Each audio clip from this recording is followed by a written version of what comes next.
are days when I feel the best of me is ready to begin. Then there are days when I feel I'm letting go and soaring on the wind. First United Methodist Church of Rowlett. Your church dates back more than 100 years. In 1895, they built the first building. In 1921, the original structure was demolished and a new white frame building was erected. A brand new sanctuary was built in 1962.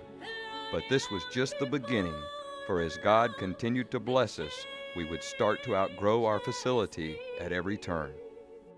In 1996, the current sanctuary was completed, as well as new classrooms, a youth room, and other much-needed facilities supporting the growing needs of the church.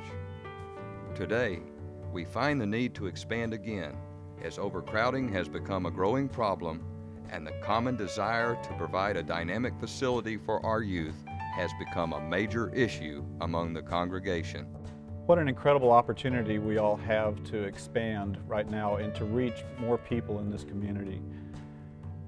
To be able to expand the sanctuary and to put even as many as 200, maybe even 300 seats in here. Those are families and lives that we've not had a chance to touch yet. For them to be able to find a place that is comfortable, where they can feel at home and they can feel relaxed, that's the moment that we can reach them through music, through prayer, through worship together, that they can truly find God's presence in their lives. The Wesleyan Christian Academy is facing the same dilemmas.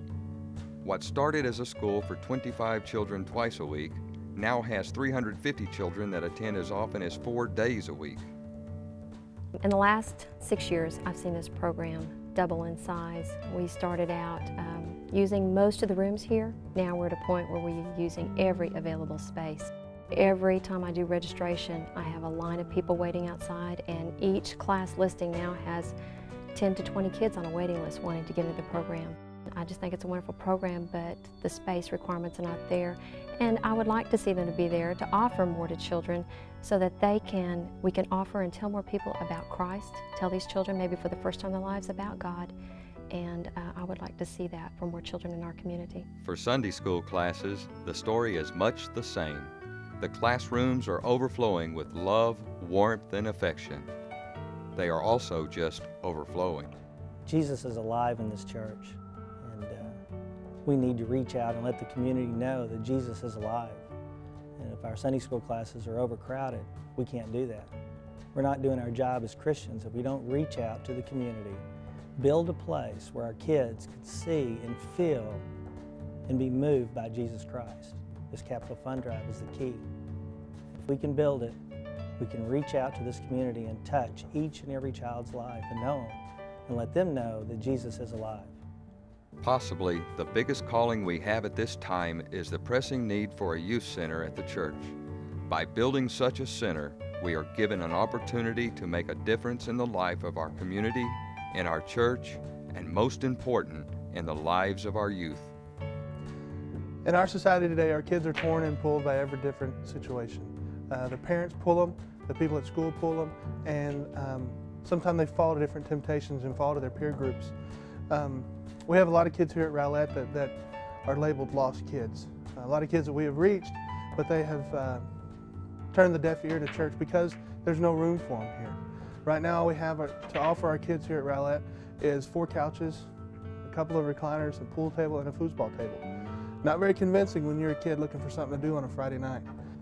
I'm really excited because the kids at school are asking me when it's gonna be built, when is it gonna happen, when are we able to get into it, and that's really cool because the kids are now realizing that this thing can happen and will happen, and it's exciting to me because the kids are not only getting excited about the youth center, but they're also allowing our kids at First United Methodist Church of Rowlett to visit and to reach the lost kids of Rowlett.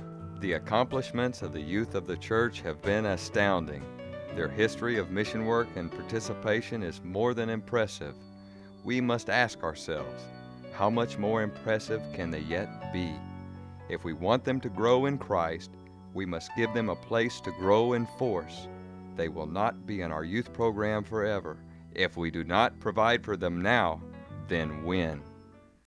Some say that this campaign is about being bigger, but it's not about that at all. This campaign is about making sure that God's voice rises above the din. It's about taking a stand for God. It's about making sure that God's light shines in such a way to give light for people, a light that cannot be hidden under a basket. We have been given both an awesome opportunity and an awesome responsibility. We stand together on a road to do wonderful things for God. But this journey must be traveled in faith, traveled by prayer. It will take sacrifice. Many of your brethren stand with you on this road. Some have been there before, some are traveling it for the first time. But if we sacrifice together, if we join together in this effort, the burden becomes lighter and the road easier, the challenge more achievable for God. This is our vision. Together, may we reach beyond what we think is possible. Let us dream beyond what others would even dare to think. May our effort be so bold that its accomplishment would be seen only as a part of God's intervention and help. And may our vision be so great that its achievement would be seen only as God's miracle. Thank you so much for being a part of expanding the vision in this campaign. Thank you for being a part of this great congregation and its work for Jesus Christ. I get on my knees. I get